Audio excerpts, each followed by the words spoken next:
The sea has inspired countless artists throughout the ages, so while we were here on the south coast, I wanted to meet one artist who has developed a very unusual technique for his beautiful contemporary works of art.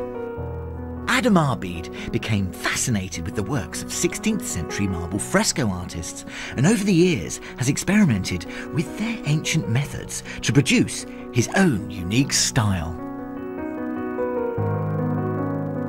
Wow, what a great workspace. I love your studio. And my eye is vying for attention of so many different paintings at once. I don't know what to look at, but we've singled out just a few. And let's start with this one. What's it called and what's it made of? It's a Florentine marble fresco. I'm using crushed marble, which I aggregate on civet and get my particular blend for the particular finish I'm after. And then I'll add that to a lime stucco render. And as the material's starting to go off, I polish with stainless steel trowels the surface, which brings the marble grains to the forefront. When that's finished, I'll build up layers and layers of sealer and then cut the sealer back with abrasives, so I've got a beautiful smooth surface. Do you use the natural pigments in the marble itself, or do you actually add to it?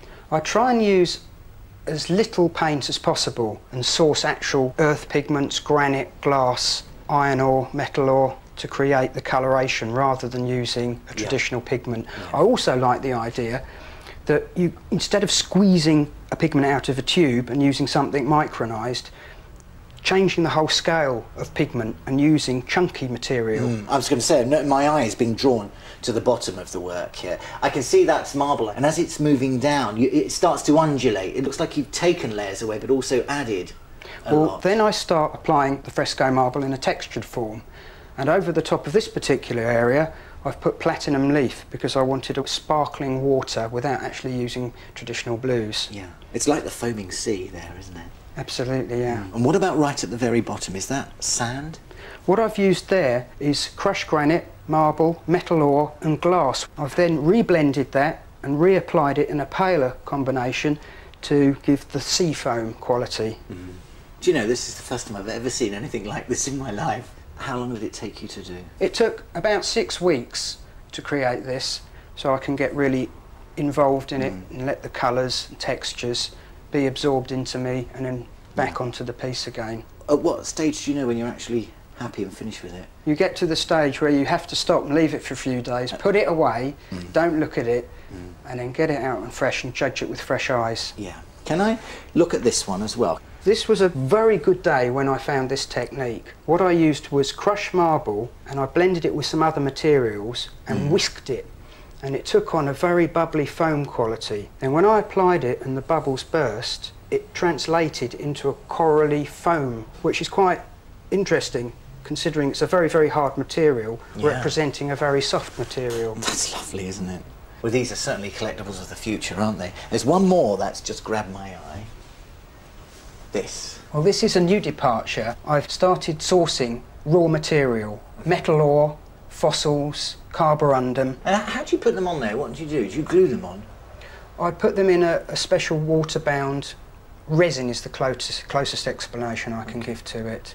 But you can't coat the material too heavily because you'll lose its natural sparkle. It'll lose the glitter, won't it? And I do like the fact that as you move around it, it flashes away. Yeah. And what's the piece called and where did the inspiration come from? It's called The Journeyman, and it's hinting that this is possibly a planet and there's some kind of material leaving that and growing out into space. And that's a metaphor really for what we're all made of, or what permeates us all. The same one thing permeates everything on the planet and in the universe. And again, for the blue background, you've used your Florentine marble technique. That's correct. Where did you learn that, and where did that come from? I was driving around Europe on a holiday, and we went to Italy, and I saw these beautiful frescoes. And that must have permeated at some level, because maybe 6 months later, the idea of reproducing those in a contemporary way started to bubble up. Yeah. And I investigated the materials, how they were blended, experimented, and just worked and worked ahead over the last 8 years to produce the techniques. So there's not a lot of people, I would imagine, that could do this. So is this like a secret that you've got now and you can sort of put it to a commercial use, do you think? Well, I just want to keep working and working, and people are either liking or disliking what I do and purchasing it or not. And let's hope they do. Adam, thank you very much. Thank you very much, Paul. Pleasure.